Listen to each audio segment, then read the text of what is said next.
Ganito pala napatunayan na mas lumakas pa talaga ang pangilalim ng Hinebra dahil kay Japet. At maging si Japet mas lumakas pa nung nawala sa Hinebra si Sistand. At ating kilalanin itong pang NBA superstar ang pangalan at mala Jimmy Butler ang laruan at galawan na bagong hugot na import ng Fuel Masters kapalit ni Javius McInnes. So bago nga natin talakayin yan lahat ng yan, shoutout muna sa mga solid nating ka-teammate na sila Jomari Torres, Romeo Conchada, User, Katsakino, and Paul Ryan Collis.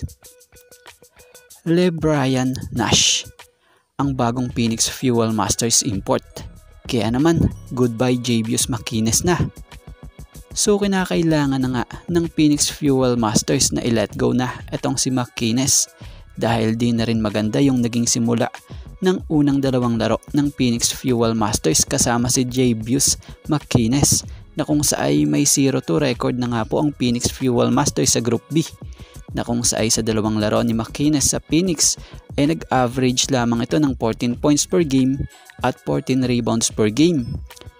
Kaya naman, dahil sa kartada ng team ngayon, napagdesisyonan ng Phoenix Fuel Masters na magpalit na ng bagong import sa katauhan ni LeBrian Nash.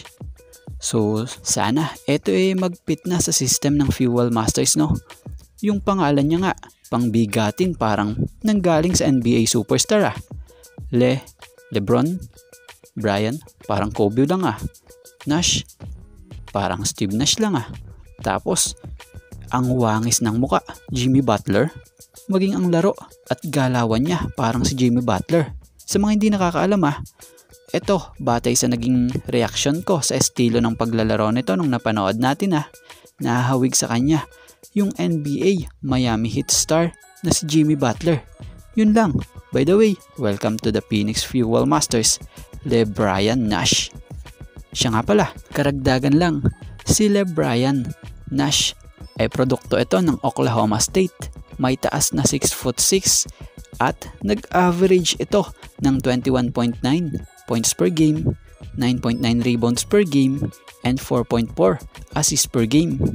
At bago to napadpad dito sa PBA para sa Phoenix Fuel Masters, na huling stint nga na pinaglaruan nito sa IBL.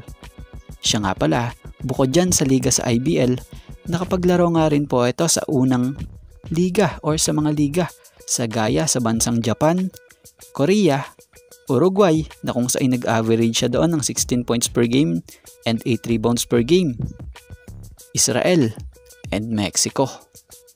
So yan.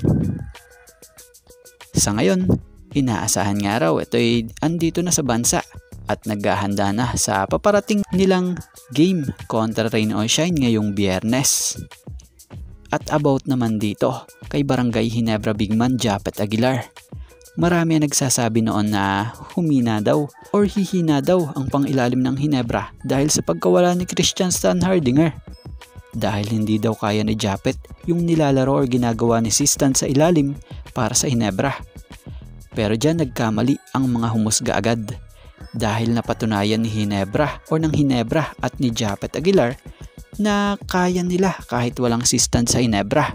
At mas bumilis pa nga po at lumakas pa nga ang Hinebra sa ilalim dahil nabibigyan muli ng mas mahabang playing time itong si Japet Aguilar na siyang biglang lakas pa na kung saan nakikipagsabayan talaga ang Hinebra sa ilalim at makikita mo yan sa una at pangalawang naging laro nga ng Barangay Hinebra. Ang totoo mas gumanda pa nga yung laro ni Japet Aguilar nung nawala si Sistand dahil yung Japet hirap sabayan ng mga kalaban dahil sa pagiging athletic. So sa nangyayari nga po ngayon sa Hinebra, kita naman na may nangyayari pang adjustment sa team na ito dahil sa bago pa nga po yung iba.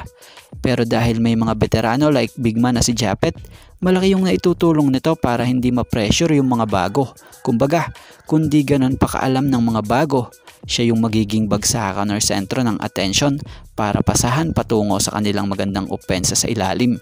So inaasahan sa mga susunod na laro ng Barangay Hinebra, mas magiging okay na yung adjustment na ginagawa or nagawa nila. At mas magiging pulido yung kanilang galawan na siyang patuloy na tinuturo nitong sila coach team. So yan, sa ngayon mga ka-teammate, itong halang po muna ang ating sports pasada. And thank you for watching guys, and God bless everyone.